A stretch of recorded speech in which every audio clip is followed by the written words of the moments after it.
Water వెళ్ళిపోయింది. So బురద మిగిలింది. ఆ బురద చుట్టూ ఇప్పుడు రాజకీయం కొనసాగుతున్న పరిస్థితి. సో దీని మీద డిస్కస్ చేద్దాం. మనతో ఉన్నారు విజయవాడ వాసి.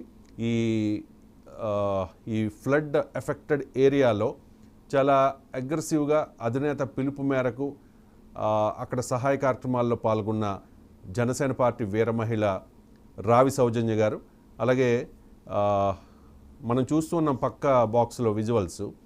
కోనసీమ ప్రాంతం నుంచి విజయవాడ పరిసర ప్రాంతాలకు పశుగ్రాసాన్ని తీసుకువెళ్ళి అక్కడ రైతులకు అందించిన లింగోలు పండుగారు కూడా మనతో జాయిన్ అయ్యారు. మరి కాసేపట్లో బొలిశెట్టి శ్రీనివాస్ గారు తాడేపల్లిగూడెం జనసేన పార్టీ ఎమ్మెల్యే కూడా మనతో ఈ డిబేట్లో జాయిన్ అవుతారు. ముందుగా రావి సౌజన్య గారు నమస్కారం. మీరు మీ అధినేత పిలుపు మేరకు చాలా ఎఫర్ట్ పెట్టారు. మీరు మాత్రమే కాదు, జన సైనికులందరూ కదిలారు, వీర మహిళలందరూ కదిలారు. రాష్ట్ర వ్యాప్తంగా ఉన్న మీ నాయకులందరూ కూడా విజయవాడలోనే ఉన్న పరిస్థితి కనిపిస్తోంది. బట్ ఇక్కడ ప్రతిపక్షం కొన్ని ఆరోపణలు చేస్తోంది. దానికి కూటమి తరపున మీరు ఆన్సర్ చేయాల్సిన పరిస్థితి. సాయం అందించడంలో ఇంత చేతగాని తనమా అంటూ ఉన్నారు జగన్మోహన్ రెడ్డి. మరి జగన్మోహన్ రెడ్డి గారికి మీ కూటమి ప్రభుత్వం చేసిన దానిలో చేతకాంతనం కనిపిస్తోంది. మీ ఆన్సర్ ఏంటి దీనికి సౌజన్య గారు? రవిశంకర్ గారు, మీకు అలాగే ప్యానెల్లోని సభ్యులకి నమస్కారాలండి. నిన్న నేను కూడా చూశాను జగన్మోహన్ రెడ్డి గారు చేసిన ట్వీట్ ఎలా ఉంది ఏంటి అనేది. చాలా క్లుప్తంగా పరిశీలించినట్టయితే అసలు ఇంత అసమర్థత లేక చేతకాంతనమా అంటానికి ముందు అసలు నిజంగా ఇప్పుడు కనుక కూటమి ప్రభుత్వం లేకుండా ఉన్నట్టయితే ఏదైతే ఆ సింగనగర్ ప్రాంతాల్లో 1,40,000 మంది జనాభా ఉన్నారో దాంట్లో కనీసంగా 70-80 వేల మంది చనిపోయే పరిస్థితి ఉండేది. 70-80 వేల మంది గత ప్రభుత్వం కనుక ఎన్నుకొని ఉన్నట్టయితే ఖచ్చితంగా వాళ్ళు చనిపోయే పరిస్థితి ఉండేది. ఇది కూటమి ప్రభుత్వం కాబట్టే కేవలం 10 సంఖ్యలో, అది కూడా వరద దాటికి తట్టుకోలేక కొట్టుకొచ్చిన వాళ్ళు తప్పితే ఎక్కడా కూడా ప్రాణహాని అనేది జరగలేదు. ఇక్కడ సహాయ చర్యలు మీరు గమనించినా కూడా 45 మంది చనిపోయారండి. 45 మంది చనిపోయారు అఫీషియల్ రికార్డ్స్ ప్రకారం. అందుకే 10 సంఖ్యలోనే ఉంది అని చెప్పారు. అది కూడా కొట్టుకొచ్చిన వాళ్ళే, వాగుల్లో ఆ వరద వృద్ధికి కొట్టుకొచ్చిన వాళ్ళు తప్పితే నార్మల్ గా ఎక్కడ ఎవరికి ఇబ్బంది కలగలేదండి. ఇక్కడ ఇంకొకటి మనం గమనిస్తే వరద వచ్చిన మొదటి రోజు నుంచి కూడా సీఎం చంద్రబాబు నాయుడు గారు అవ్వచ్చు, లేదా పవన్ కళ్యాణ్ గారు అవ్వచ్చు, లేదా జన సైనికులు అవ్వచ్చు, కూటమి నాయకులందరూ ప్రతి ఒక్కళ్ళు కూడా ఆన్ ది గ్రౌండ్ ఉన్నారు. ఈ నిమిషం వరకు కూడా గ్రౌండ్ లోనే ఉన్నారు. ఇవన్నీ కూడా అతను కనిపించవు. ఎందుకంటే జగన్మోహన్ రెడ్డి అనే వ్యక్తి ఇప్పుడు అసలు ఇది చాలా విపత్తమైన పరిస్థితి అండి. ఇది విమర్శలు చేసుకునే పరిస్థితి అయితే కూడా కాదు. ఒకరికొకరు చేయూత, రాజకీయాలు లేకపోతే ఈ కక్షలు కార్పణ్యాలు ఎన్ని పక్కన పెట్టి ఒకరికొకరు చేయూత అందించుకునే పరిస్థితి ఇది.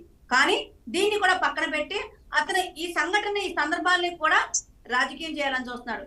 ఎక్కడా కూడా తాను ఏం చేశాడని చెప్పట్లా, కనీసం తన నాయకులు ఏం చేయమని చెప్పట్లా. మనం గమనించినట్టయితే ఆ రోజు చాలా మంది కూడా వాళ్ళకి అవకాశం ఉన్నంత వరకు పనిచేయండి అని చెప్పారు. కానీ ఎక్కడ జగన్మోహన్ రెడ్డి అనే వ్యక్తి మాజీ ఎమ్మెల్యేలు గాని, మంత్రులు గాని, మా వైఎస్ఆర్సీపీ కార్యకర్తలు గాని ఎవరైనా గ్రౌండ్ లోకి వచ్చి పని చేయండి, సహాయ సేవకుల కార్యక్రమాల్లో మీరు కూడా పార్టిసిపేట్ చేయండి అని చెప్పిన దాఖలాలు మనం చూసామండి. ఎక్కడా లేదు. ఎందుకంటే జగన్మోహన్ రెడ్డి అనే వ్యక్తి పబ్జీలు ఆడుకోవాలి. అలాగే మాజీ ఎమ్మెల్యేలు, మంత్రులు ఏం చేయాలండి, వాళ్ళు సుకన్య, సంజన వాళ్ళతో ఎంజాయ్ చేయాలి. ఇంకొకటి కొంతమంది న్యూడ్ వీడియోలు తీసుకోవాలి. అసలు వాతావరణాలు కూడా బాగున్నాయి కాబట్టి వాళ్ళు అచ్చంగా ఆ పనుల్లోనే ఉంటారు కాబట్టి వాళ్ళు ఎవరు గ్రౌండ్ లోకి వచ్చే పరిస్థితి లేదు. కాబట్టి ఇక్కడ ఇంకేం చేయాలి మనం? మీ కూటమి ఎమ్మెల్యేనే దొరికేశాడు ఈ మధ్య. మీ కూటమి ఎమ్మెల్యేనే దొరికేశాడు. అలా మాట్లాడుకోవాలంటే రైట్ లైన్ టాపిక్ డైవర్ట్ అవుతుంది. చేసినప్పటికీ కూడా వాళ్ళ మీద వెంటనే చర్యలు తీసుకుని దమ్మున్న ప్రభుత్వం అండి మాది. వెంటనే చర్యలు అలానే గత ప్రభుత్వం ఏమేమి జరిగినాయి వాటి మీద ఎలాంటి రియాక్షన్ ఉంది ఇవన్నీ కూడా మనం గమనించాం. ఈ రోజు మాకు ఒక అపవాదం వచ్చినట్టు దాన్ని వెంటనే ఖండించే పరిస్థితుంది ఇప్పుడు కూటమి ప్రభుత్వం. అది పక్కన పెడదాం. మిగతా అన్ని చూస్తే ఆ రోజు నుంచి ఈ రోజు వరకు ఎంత మంది ఎన్ని రకాలుగా ఇబ్బందులు పడతారో ఆ ఇబ్బందులు పడే వాళ్ళకి సహాయం చేసే వాళ్ళ మీద కూడా ఆ స్థాయిగానే ఉన్నారు. కానీ అవన్నీ పక్కన పెట్టి ఇంకా ఫుడ్ అనలేదు. ఫుడ్ మీరు గమనించండి రవిశంకర్ గారు, ఎక్కువైపోతుంది. అంటే ఎవరి కాళ్ళు ఎక్కడెక్కడి నుంచి కూడా అక్కడికి వచ్చి డిస్ట్రిబ్యూట్ చేసే పరిస్థితి. ప్రభుత్వం రోజుకి 1,50,000, 2,00,000 ప్యాకెట్లు చేపిస్తుంది. అలానే బయటకు వచ్చి మా జన సైనికులు మాలాంటి అందరూ కూడా ఇంటింటికి తీసుకెళ్లి పంచే పరిస్థితి ఉంది. ఇవన్నీ కూడా ఈ స్పందన అసలు ముందు విపత్తు కన్నా కూడా స్పందన చాలా బాగా వచ్చింది రవిశంకర్ గారు. దాన్ని బట్టే ఇంత ఇదిగా చేయగలుగుతున్నాం. 1-2 రోజులు ఇబ్బంది పడిన వాటి వాస్తవం. ఎందుకంటే ఆ 2 రోజులు అసలు లోపలికి వెళ్ళలేని పరిస్థితి.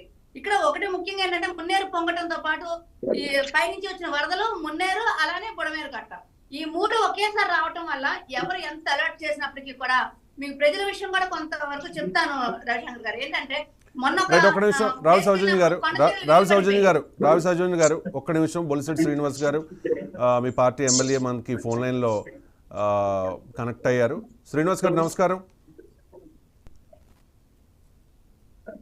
శ్రీనివాస్ గారు నమస్కారం అండి.